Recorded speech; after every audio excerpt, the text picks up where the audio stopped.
Tech. Hi sir. అసలు లో back pain అంటే ఏంటి, అది ఎందుకు వస్తుంది, ఏ ఏజ్ వాళ్ళకి ఎక్కువ వస్తుంది?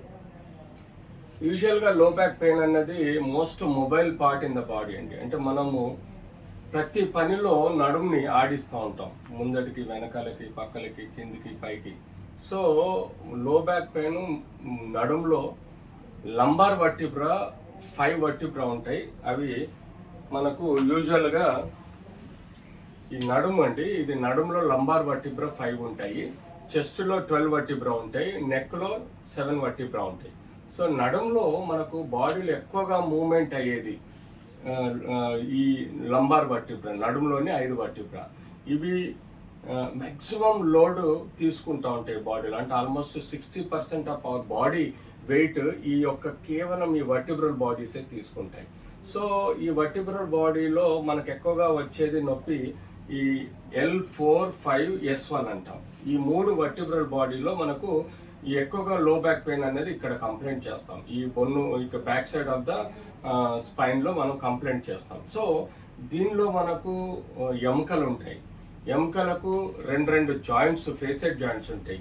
దీనికి 2 జాయింట్స్ మధ్యలో షాక్ అబ్జర్బర్ లాంటి మనకు ఈ మెత్తటి డిస్క్ ఉంటుంది. ఈ డిస్క్లో చుట్టూ ఫైబ్రస్ బ్యాండ్ ఉండి మధ్యలో జెల్ లాంటి టిష్యూ ఉంటుంది. అంటే మనం ఎగిరి దుంకినా కూడా ఈ బోన్స్ మధ్యలో ఫ్రాక్చర్ కాకుండా మనం ప్రొటెక్ట్ చేసే డిస్క్. ఇది చాలా పవర్ఫుల్ డిస్క్ అండి.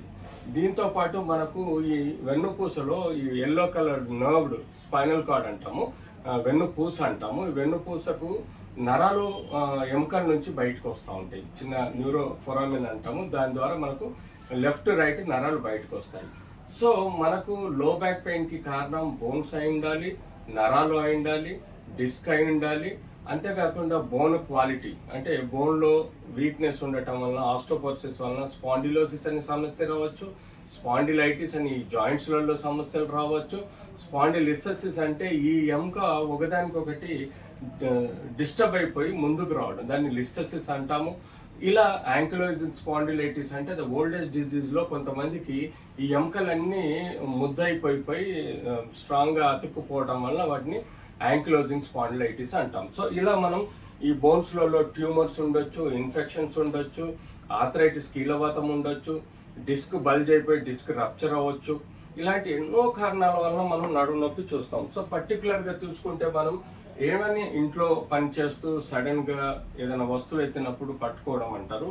దాన్ని మనం స్ట్రెయిన్స్ అండ్ స్ప్రెయిన్స్. స్ట్రెయిన్స్ అంటే ఈ బోన్స్కు నడుములో ఉండే కండరాలు సాగిపోవడము, స్ప్రెయిన్స్ అంటే ఆ ఫైబర్స్ కట్ అవడం. అంతేకాకుండా డిస్క్, ఇందాక చెప్పుకున్నాం మనము, నడుములో 2 ఎముకల మధ్యలో డిస్క్ ఉంటుంది. ఆ డిస్క్ కొన్ని కారణాల వలన పగిలిపోయి అందులో ఉంటే జెల్ లాంటి టిష్యూ బయటకు వచ్చి నరాన్ని నొక్కడము. స్పాండిలో లిససిస్ అంటే ఇందాక చెప్పినట్టు బొక్క ముందు జారిపోవడం, అంటే సబ్లక్సేషన్, అంటే బొక్క డిస్లొకేషన్ సబ్లక్సేషన్ కావడం.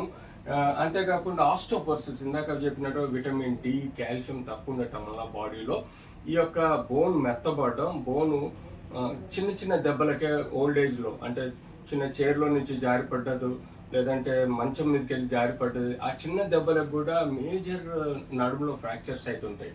సో ఈ ఆస్టోపోరోసిస్ వలన ఎబోవ్ 45 ఏజ్ ఉన్న, పీరియడ్స్ స్టాప్ అయిన ఆడవాళ్ళల్లో హార్మోనల్ ఇంబ్యాలెన్స్ వలన ఈ ఆస్టోపోరోసిస్ వ్యాధి అనేది క్రమంగా మనం ఎక్కువగా చూస్తుంటాం.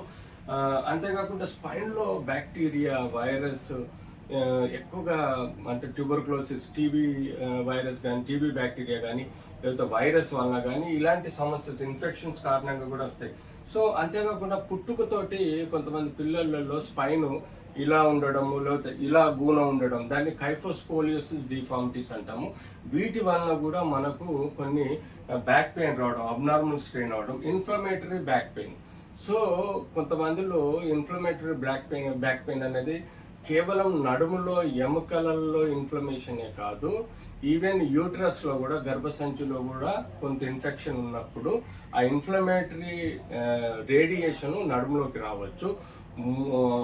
కిడ్నీస్లలో ఇన్ఫెక్షన్ ఉన్నప్పుడు కూడా ఆ రేడియేటింగ్ పెయిన్ నడుములో రావచ్చు. మూత్రనాళంలో కూడా ఇన్ఫెక్షన్, స్టోన్స్ ఉన్నప్పుడు కూడా నొప్పి నడుములో రావచ్చు. అంతేకాకుండా మనకు పెల్విస్లో, ఆడవాళ్ళలో ఎక్కువగా పెల్విక్ ఇన్ఫ్లమేటరీ డిజీజ్ అంటాం, గర్భసంచి అండ్ మన పెల్విక్ సంబంధించిన కానీ లేకపోతే జెనైటల్ ఇన్ఫెక్షన్స్ ఉండటం వలన కూడా మనకు నడుములో నొప్పి వచ్చే ఆస్కారం ఉంటుంది. సాక్రోలియక్ జాయింట్ పెయిన్ అంటే మనకు పెల్విస్లో ఈ జాయింట్స్ ఉంటాయి, అంటే స్పైన్ వెన్నుపూస యొక్క సాక్రల్ బోను పెల్విస్ యొక్క బోన్ ఎక్కడైతే జాయిన్ అవుతుందో ఆ జాయింట్ను సాక్రో ఎస్ఐ జాయింట్ అంటాం. ఆ ఎస్ఐ జాయింట్లో కూడా ఇన్ఫ్లమేషన్ ఉండటం వల్ల కూడా మనకు బ్యాక్ పెయిన్స్ వస్తుంటాయి. కొన్ని అదర్ కండిషన్స్ లైక్ ఇందాక మనం చెప్పుకున్నట్టుగా క్యాన్సర్స్ కానీ ట్యూమర్స్ కానీ ఏవైనా కారణాలు ఇప్పుడు కిడ్నీ ఇన్ఫెక్షన్స్ ఇలాంటివి పెల్విక్ ఇన్ఫ్లమేటరీ డిజీజ్ ఉండటం వల్ల ఈవెన్ స్లీపింగ్ డిజార్డర్స్ అంటే మనం కూర్చునే పద్ధతి, మన ఆఫీస్లో కూర్చునే చైర్ పొజిషన్, మనం తీసుకునే పొజిషన్, సపోజ్ మిలిటరీ లెవెల్లో ఇలా స్ట్రైట్గా కూర్చుంటే సమస్యలు తక్కువ వస్తాయి. ఇలా బెండ్ అయిన కొద్దీ హంచ్ బ్యాక్ వలన కూడా వెన్నుపూసలో ఎముకలు దెబ్బతినడం, వంగిపోవడం, కృంగిపోవడం లాంటి సమస్యలతోటి కూడా మనకు పోస్చరల్ పొజిషన్ తోటి మనం కూర్చునే కుర్చీ, పడుకునే బెడ్ అన్నీ మనం జాగ్రత్తగా చూసుకోవాలి. అన్ఈక్వల్ బెడ్ మీద పడుకున్నప్పుడు కూడా కాన్స్టెంట్ 8 అవర్స్ మనం కంటిన్యూస్ స్ట్రెయిన్ అయినప్పుడు వెన్నుపూసలో కూడా ఒత్తిడి రావటం వల్ల కూడా సరిగ్గా నిద్ర పట్టకపోవడం, పెయిన్ రావడం ఉంటుంది. మనం పడుకున్నప్పుడు స్ట్రైట్ బెడ్ మీద పడుకోవాలి. అది ఏదైనా కానీ బల్ల కానీ ఏదైనా కానీ స్ట్రైట్ బెడ్ ఉండాలి. కాస్త కుషన్ బెడ్ ఉంటే, ఎందుకంటే మనకు బ్యాక్ స్పైన్ అనేది ఇలా షేప్లో ఉంటుంది. మెడలో ముందటికి కాన్వెక్స్ అయితే, వీపులో వెనుకకి కాన్వెక్స్ అవుతుంది, తర్వాత నడుములో వెనుక కాన్ఫరెన్స్, అలా 3 వేవ్స్లో ఉంటుంది. కాబట్టి దానికి తగ్గట్టుగా బెడ్ కుషన్ ఉంటే మనకు అన్యూజువల్ ఒత్తిడి లేకుండా సరిగ్గా పడుకోవడానికి అవకాశం ఉంటుంది. తద్వారా స్పైన్ నార్మల్ పొజిషన్ని కూడా మెయింటైన్ చేయటం వల్ల ఈ నడుము నొప్పి రాకుండా మనకు ఉంటుంది. సో ఇవన్నీ మనం కన్ఫర్మ్ చేసుకోవాలంటే ఎక్స్రేస్, ఎంఆర్ఐ, సిటీ స్కాన్స్ చేసుకోవాలి. అలాగే కొన్ని రక్త పరీక్షలు చేసుకొని డిజీజ్ రిలేటెడ్ కారణాలు కూడా తెలుసుకోవాలి. ఎప్పుడైతే మనకు ఇది ఎంఆర్ఐలో కన్ఫర్మ్ అవుతుందో దాని ద్వారా మనం లైన్ ఆఫ్ ట్రీట్మెంట్ని కంటిన్యూ చేయవచ్చు. Thank you. నెక్స్ట్.